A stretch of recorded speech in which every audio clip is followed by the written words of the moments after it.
I guess I always wanted to be a farmer. It's a continual process of being humbled. Every year it seems like we learn twice as much as what we knew before. Mathematically, that should put us over the top, but we're still novices at this.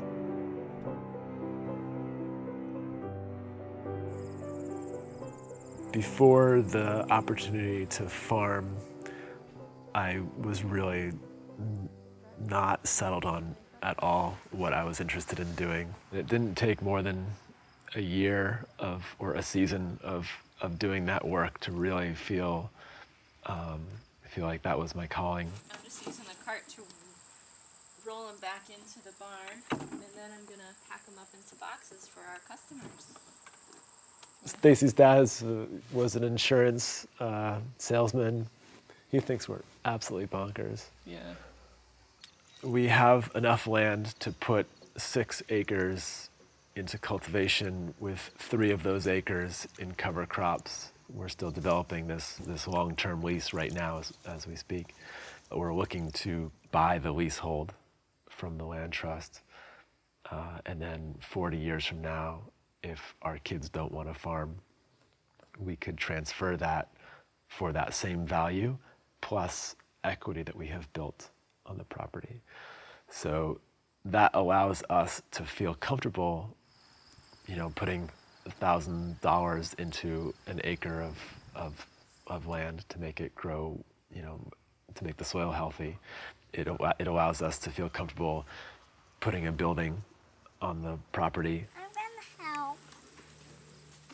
Ownership is a spectrum, and I think that we started out really wanting to own a piece of land and call it our own.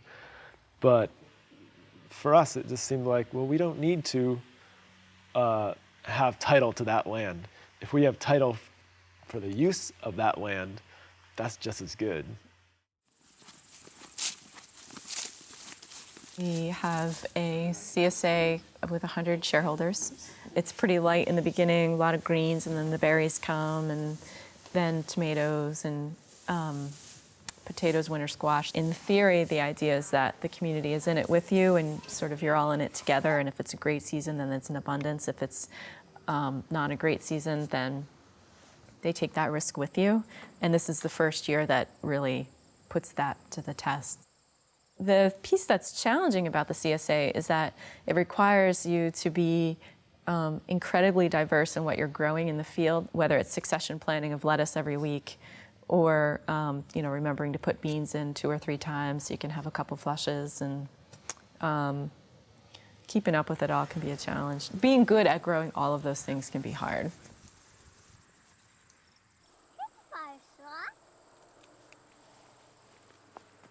I think that all of this publicity and media surrounding the local food movement is positive, but it's still fairly academic in some way.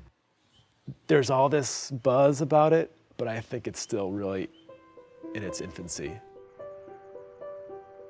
It's still really hard for people to get their mind around what it means to be a local eater.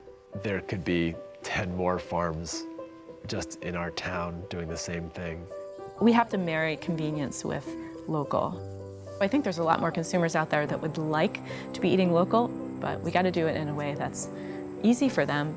It can't be as hard as it is right now forever, because we're going to lose customers. I mean, we already see that now. The return for CSA customers, we either lose them to their own garden, which is our favorite way to lose customers, or it's not convenient enough. You have to be really dedicated and have time. As a consumer. Yeah, and so I think there's a lot more consumers out there that would like to be eating local. It's just that they don't have time.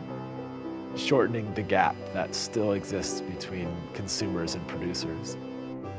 I'm definitely encouraged by the future of farming, particularly in Maine. I think Maine is inviting and supportive of new farmers that come into the fold. You could pick up the phone and call someone and ask them a question, and they would be more than willing to share information with you. I have had the experience so often where someone will say, I would love to do what you're doing, but, and the but usually includes something about, a paycheck and health insurance and some large things that they've accumulated that they need to pay for: house, car, education. I'm sure that there will be people in that mix that end up deciding that they want to farm, and that's really reassuring to us. For young farmers, it's about helping them figure out a way that they can let go of the fear of running a business and stepping out on a limb. It's more than just growing food or growing fiber. You also have to figure out, how do you help them figure out how to grow a business?